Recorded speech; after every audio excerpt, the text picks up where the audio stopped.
ओम नमो भगवते वासुदेवाय। चौथा अध्याय गोकर्णोपाख्यान प्रारंभ। सूत जी कहते हैं, मुनिवर, उस समय अपने भक्तों के चित्त में अलौकिक भक्ति का प्रादुर्भाव हुआ देख भक्त वत्सल श्री भगवान अपना धाम छोड़कर वहां पधारे। उनके गले में वनमाला शोभा पा रही थी। श्री अंग सचल जलधर के समान श्याम वर्ण था। उस पर मनोहर पीतांबर सुशोभित था। कटि प्रदेश करधनी की लड़ियों से सुसज्जित था। सिर पर मुकुट की लटक और कानों में कुंडलों की झलक देखते ही बनती थी। वह त्रिभंग ललित भाव से खड़े हुए चित्त को चुराए लेते थे। वक्षस्थल पर कौस्तुभ मणि दमक रही थी। सारा श्रीअंग हरि चंदन से चर्चित था। उस रूप की शोभा क्या कहे। उसने तो मानो करोड़ों कामदेवों की रूप माधुरी छीन ली थी। वह परमानंद चिन्ह मूर्ति मधुराति मधुर मुरलीधर ऐसी अनुपम छवि से अपने भक्तों के निर्मल चित्तों में आविर्भूत हुए। भगवान के नित्य लोक निवासी लीला परिकर उद्धव आदि वहां गुप्त रूप से उस कथा को सुनने के लिए आए हुए थे। प्रभु के प्रकट होते ही चारों ओर जय हो की ध्वनि होने लगी। उस समय भक्ति रस का अद्भुत प्रवाह चला। बार बार अबीर गुलाल और पुष्पों की वर्षा तरह शंख ध्वनि होने लगी। उस सभा में जो लोग बैठे थे उन्हें अपने देह गेह और आत्मा की भी कोई सुधि न रही। उनकी ऐसी तन्मयता देखकर नारद जी कहने लगे, मुनीश्वरगण, आज सप्ताह श्रवण की मैंने यह बड़ी ही अलौकिक महिमा देखी। यहाँ तो जो बड़े मूर्ख दुष्ट और पशु पक्षी भी हैं वे सभी अत्यंत निष्पाप हो गए हैं। अतः इसमें संदेह नहीं कि कलिकाल में चित्त की शुद्धि के लिए इस भागवत कथा के समान मृत्युलोक में पाप पुंज का नाश करने वाला कोई दूसरा पवित्र साधन नहीं है। मुनिवर, आप लोग बड़े कृपालु हैं। आपने संसार के कल्याण का विचार करके यह बिल्कुल निराला ही मार्ग निकाला है। आप कृपया यह तो बताइए, किस कथा रूप सप्ताह यज्ञ के द्वारा संसार में कौन कौन लोग पवित्र हो जाते हैं। सनकादि ने कहा, जो लोग सदा तरह तरह के पाप किया करते हैं, निरंतर दुराचार में ही तत्पर रहते हैं और उल्टे मार्गों से चलते हैं, तथा जो क्रोधाग्नि से जलते रहने वाले कुटिल और कामपरायण हैं, वे सभी इस कलयुग में सप्ताह यज्ञ से पवित्र हो जाते हैं। जो सत्य से चित्त माता पिता की निंदा करने वाले, तृष्णा के मारे व्याकुल, आश्रम धर्म से रहित, दंभी, दूसरों की उन्नति देखकर कुढ़ने वाले और दूसरों को दुख देने वाले हैं, वे भी कलयुग में सप्ताह यज्ञ से पवित्र हो जाते हैं। जो मदिरापान, ब्रह्म हत्या, स्वर्ण की चोरी, गुरु स्त्री गमन और विश्वासघात, ये 5 महापाप करने वाले, छल,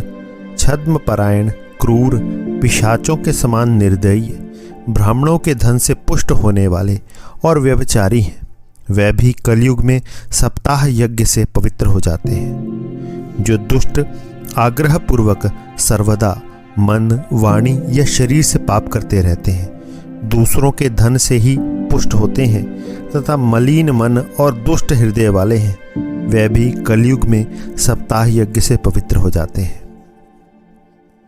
नारद जी, अब हम तुम्हें इस विषय में एक प्राचीन इतिहास सुनाते हैं। उसके सुनने से ही सब पाप नष्ट हो जाते हैं। पूर्व काल में तुंगभद्रा नदी के तट पर एक अनुपम नगर बसा हुआ था। वहां सभी वर्णों के लोग अपने अपने धर्मों का आचरण करते हुए सत्य और सत्कर्मों में तत्पर रहते थे। उस नगर में समस्त वेदों का विशेषज्ञ और श्रोत स्मार्त कर्मों में निपुण एक आत्मदेव नामक ब्राह्मण रहता था। वह साक्षात दूसरे सूर्य के समान तेजस्वी था। वह धनी होने पर भी भिक्षाजीवी था।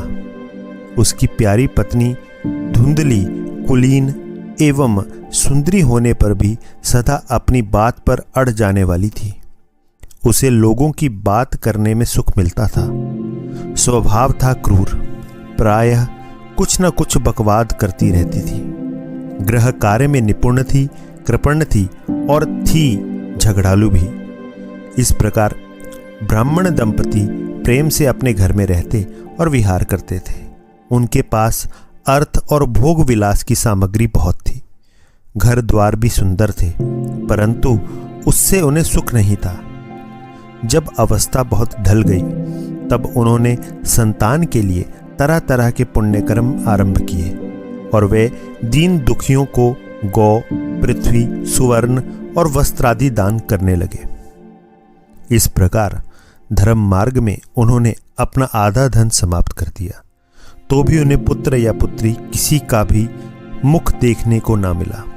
इसलिए अब वह ब्राह्मण बहुत ही चिंतातुर रहने लगा। एक दिन वह ब्राह्मण देवता बहुत दुखी होकर घर से निकलकर वन को चल दिया। दोपहर के समय उसे प्यास लगी, इसलिए वह एक तालाब पर आया। संतान के अभाव के दुख ने उसके शरीर को बहुत सुखा दिया था, इसलिए थक जाने के कारण जल पीकर वह वहीं बैठ गया। 2 घड़ी बीतने पर वहां एक सन्यासी महात्मा आए। जब ब्राह्मण देवता ने देखा कि वे जल पी चुके हैं, तब वह उनके पास गया और चरणों में नमस्कार करने के बाद सामने खड़े होकर लंबी लंबी सांसें लेने लगा। सन्यासी ने पूछा, कहो ब्राह्मण देवता, रोते क्यों हो? ऐसे तुम्हें क्या भारी चिंता है? तुम जल्दी ही मुझे अपने दुख का कारण बताओ। ब्राह्मण ने कहा, महाराज, मैं अपने पूर्व जन्म के पापों से संचित दुख का क्या वर्णन करूं? अब मेरे पितृ मेरे द्वारा दी हुई जलांजलि के जल को अपनी चिंताजनित सांस से कुछ गर्म करके पीते हैं। देवता और ब्राह्मण मेरा दिया हुआ प्रसन्न मन से स्वीकार नहीं करते। संतान के लिए मैं इतना दुखी हो गया हूं कि मुझे सब सूना ही सूना दिखाई देता है। मैं प्राण त्यागने के लिए यहां आया हूं। संतानहीन जीवन को धिक्कार है, संतानहीन ग्रह को धिक्कार है, संतानहीन धन को धिक्कार है और संतानहीन कुल को धिक्कार है। मैं जिस गाय को पालता हूं वह भी सर्वथा भांज हो जाती है। जो पेड़ लगाता हूं उस पर भी फल फूल नहीं लगते। मेरे घर में जो फल आता है वह भी बहुत जल्दी सड़ जाता है। जब मैं ऐसा अभागा और पुत्रहीन हूं, तब फिर इस नवजीवन को ही रखकर मुझे क्या करना है? यूं कहकर वह ब्राह्मण दुख से व्याकुल हो उन सन्यासी महात्मा के पास फूट फूट कर रोने लगा। तब उन यतिवर के हृदय में बड़ी करुणा उत्पन्न हुई। वे योगनिष्ठ थे। उन्होंने उसके ललाट की रेखाएं देखकर सारा वृतांत जान लिया और फिर उसे विस्तार पूर्वक कहने लगे। सन्यासी ने कहा, ब्राह्मण देवता, इस प्रजा प्राप्ति का मोह त्याग दो। कर्म की गति प्रबल है। विवेक का आश्रय लेकर संसार की वासना छोड़ दो। विप्रवर, सुनो, मैंने इस समय तुम्हारा प्रारब्ध देखकर निश्चय किया है कि 7 जन्म तक तुम्हारे कोई संतान किसी प्रकार नहीं हो सकती।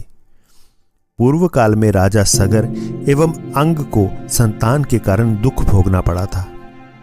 ब्राह्मण, अब तुम कुटुंब की आशा छोड़ दो। संन्यास में ही सब प्रकार का सुख है। ब्राह्मण ने कहा, महात्मा जी, विवेक से मेरा क्या होगा? मुझे तो बलपूर्वक पुत्र दीजिए, नहीं तो मैं आपके सामने ही शोक मूर्छित होकर अपने प्राण त्यागता हूं। जिसमें पुत्र, स्त्री आदि का सुख नहीं है, ऐसा संन्यास तो सर्वथा नीरस ही है। लोक में सरस तो पुत्र पौत्रादि से भरा पूरा गृहस्थाश्रम ही है। ब्राह्मण का ऐसा आग्रह देखकर उन तपोधन ने कहा, विधाता के लेख को मिटाने का हठ करने से राजा चित्रकेतु को बड़ा कष्ट उठाना पड़ा था। इसलिए दैव जिसके उद्योग को कुचल देता है, उस पुरुष के समान तुम्हें भी पुत्र से सुख नहीं मिल सकेगा। तुमने तो बड़ा हठ पकड़ रखा है और अर्थी के रूप में तुम मेरे सामने उपस्थित हो। ऐसे दशा में मैं तुमसे क्या कहूं? जब महात्मा जी ने देखा कि यह किसी प्रकार अपना आग्रह नहीं छोड़ता, तब उन्होंने उसे एक फल देकर कहा, इसे तुम अपनी पत्नी को खिला देना, इससे उसके एक पुत्र होगा। तुम्हारी स्त्री को 1 साल तक सत्य, शौच, दया, दान और एक समय ही एक ही अन्न खाने का नियम रखना चाहिए। यदि वे ऐसा करेगी तो बालक बहुत शुद्ध स्वभाव वाला होगा। यूं कहकर वे योगीराज चले गए और ब्राह्मण अपने घर लौट आया। वहां आकर उसने वह फल अपनी स्त्री के हाथ में दे दिया और स्वयं कहीं चला गया। उसकी स्त्री तो कुटिल स्वभाव की थी ही। वह रो रो कर अपनी एक सखी से कहने लगी, सखी, मुझे तो बड़ी चिंता हो गई, मैं तो ये फल नहीं खाऊंगी। फल खाने से गर्भ रहेगा और गर्भ से पेट बढ़ जाएगा, फिर कुछ खाया पिया जाएगा नहीं, इससे मेरी शक्ति क्षीण हो जाएगी। तब बता, घर का धंधा कैसे होगा? और दैववश यदि कहीं गांव में डाकुओं का आक्रमण हो गया तो गर्भिणी स्त्री कैसे भागेगी? यदि सुखदेव जी की तरह ये गर्भ भी पेट में ही रह गया तो इसे बाहर कैसे निकाला जाएगा? और कहीं प्रसव काल के समय वह टेढ़ा हो गया तो फिर प्राणों से ही हाथ धोना पड़ेगा। यूं भी प्रसव के समय बड़ी भयंकर पीड़ा होती है। मैं सुकुमारी, भला ये सब कैसे सह सकूंगी? मैं जब दुर्बल पड़ जाऊंगी तब ननद रानी आकर घर का सब माल मता समेट ले जाएंगी और मुझसे तो सत्य शौच आदि नियमों का पालन होना भी कठिन ही जान पड़ता है। जो स्त्री बच्चा जनती है उसे उस बच्चे के लालन पालन में भी बड़ा कष्ट होता है।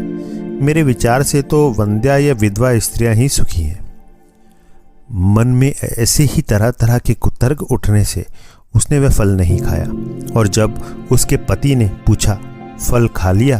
तब उसने कह दिया, हाँ खा लिया। एक दिन उसकी बहन अपने आप ही उसके घर आई। तब उसने अपनी बहन को सारा वृतांत सुनाकर कहा कि मेरे मन में इसकी बड़ी चिंता है। मैं इस दुख के कारण दिनों दिन दुर्बल हो रही हूँ। बहन, मैं क्या करूँ? बहन ने कहा, मेरे पेट में बच्चा है, प्रसव होने पर वह बालक मैं तुझे दे दूंगी। तब तक तू गर्भवती के समान घर में गुप्त रूप से सुख से रह। तू मेरे पति को कुछ धन दे देगी तो वह तुझे अपना बालक दे देंगे।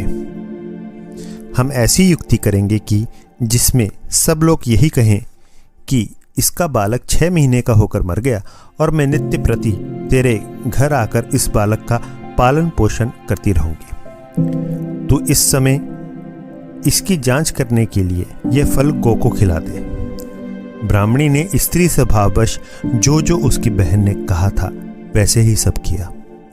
इसके पश्चात समय अनुसार जब उस स्त्री के पुत्र हुआ तब उसके पिता ने चुपचाप लाकर उसे धुंधली को दे दिया और उसने आत्मदेव को सूचना दे दी कि मेरे सुखपूर्वक बालक हो गया है। इस प्रकार आत्मदेव के पुत्र हुआ सुनकर सब लोगों को बड़ा आनंद हुआ। ब्राह्मण ने उसका जात कर्म संस्कार करके ब्राह्मणों को दान दिया और उसके द्वार पर गाना बजाना तथा अनेक प्रकार के मांगलिक कृत्य होने लगे। धुंधली ने अपने पति से कहा, मेरे स्तनों में तो दूध ही नहीं है, फिर गौ आदि किसी अन्य जीव के दूध से मैं इस बालक का किस प्रकार पालन पोषण करूंगी? मेरी बहन के अभी बालक हुआ था, वह मर गया है, उसे बुलाकर अपने यहाँ रख लें तो वह आपके इस बच्चे का पालन पोषण कर लेगी। तब पुत्र की रक्षा के लिए आत्मदेव ने वैसा ही किया। तथा माता धुंधली ने उस बालक का नाम धुंधुकारी रखा। इसके बाद 3 महीने बीतने पर उस गौ के भी एक मनुष्याकार बच्चा हुआ। वह सर्वांग सुंदर, दिव्य, निर्मल तथा सुवर्ण की सी कांति वाला था। उसे देखकर ब्राह्मण देवता को बड़ा आनंद हुआ और उसने स्वयं ही उसके सब संस्कार किए। इस समाचार से और सब लोगों को भी बड़ा आश्चर्य हुआ और वे बालक को देखने के लिए आए तथा आपस में कहने लगे, देखो भाई, अब आत्मदेव का कैसा भाग्य उदय हुआ है। कैसे आश्चर्य की बात है कि गौ के भी ऐसा दिव्य रूप बालक उत्पन्न हुआ है। दैव योग से इस गुप्त रहस्य का किसी को भी पता न लगा। आत्मदेव ने उस बालक के गौ के से कान देखकर उसका नाम गोकर्ण रखा। कुछ काल बीतने पर वे दोनों बालक जवान हो गए। उनमें गोकर्ण तो बड़ा पंडित और ज्ञानी हुआ, किंतु धुंधुकारी बड़ा ही दुष्ट निकला। स्नान शौचादि ब्राह्मणोचित आचारों का उसमें नाम भी ना था और न खान पान का ही कोई परहेज था। क्रोध उसमें बहुत बड़ा चढ़ा था। वह बुरी बुरी वस्तुओं का संग्रह किया करता था। मुर्दे के हाथ से चुआया हुआ अन्न भी खा लेता था। दूसरों की चोरी करना और सब लोगों से द्वेष बढ़ाना उसका स्वभाव बन गया था। छिपे छिपे वह दूसरों के घरों में आग लगा देता था, दूसरों के बालकों को खिलाने के लिए गोद में लेता और उन्हें चट कुएं में डाल देता। हिंसा का उसे व्यसन सा हो गया था। हर समय वह अस्त्र शस्त्र धारण किए रहता और बेचारे अंधे और दीन दुखियों को व्यर्थ तंग करता। चांडालों से उसका विशेष प्रेम था। बस हाथ में फंदा लिए कुत्तों की टोली के साथ शिकार की टोह में घूमता रहता। वैश्याओं के जाल में फंसकर उसने अपने पिता की सारी संपत्ति नष्ट कर दी। एक दिन माता पिता को मार पीट कर घर के सब बर्तन भांडे उठा ले गया। इस प्रकार जब सारी संपत्ति स्वाहा हो गई तब उसका कृपण पिता फूट फूट कर रोने लगा और बोला, इससे तो इसकी मां का बांझ रहना ही अच्छा था। कुपुत्र तो बड़ा ही दुखदाई होता है। अब मैं कहाँ रहूं, कहाँ जाऊं, मेरे इस संकट को कौन काटेगा।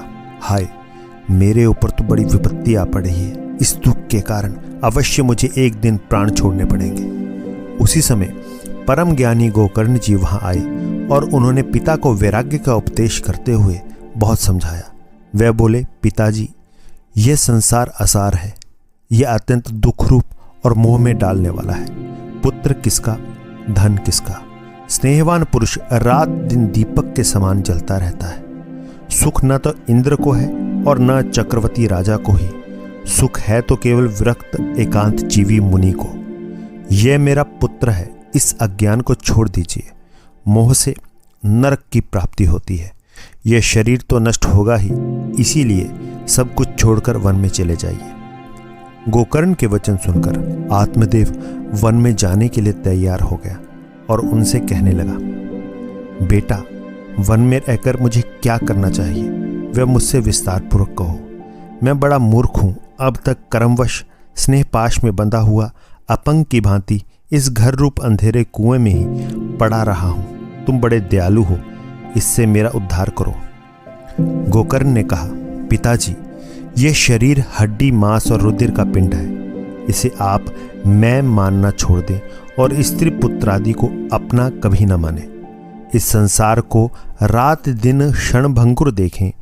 इसकी किसी भी वस्तु को स्थायी समझकर उसमें राग न करें। बस एकमात्र वैराग्य रस के रसिक होकर भगवान की भक्ति में लगे रहें। भगवत भजन ही सबसे बड़ा धर्म है। निरंतर उसी का आश्रय लिए रहें। अन्य सब प्रकार के लौकिक धर्मों से मुख मोड़ लें। सदा साधुजनों की सेवा करें। भोगों की लालसा को पास न फटकने दें। तरह जल्दी से जल्दी दूसरों के गुण दोषों का विचार करना छोड़कर एकमात्र भगवत सेवा और भगवान की कथाओं के रस का ही पान करें। इस प्रकार पुत्र की वाणी से प्रभावित होकर आत्मदेव ने घर छोड़ दिया और वन की यात्रा की। यद्यपि उसकी आयु उस समय 60 वर्ष की हो चुकी थी, फिर भी बुद्धि में पूरी दृढ़ता थी। वहां रात दिन भगवान की सेवा पूजा करने से और नियम पूर्वक भागवत के 10वें स्कंद का पाठ करने से उसने भगवान श्री कृष्णचंद्र को प्राप्त कर लिया।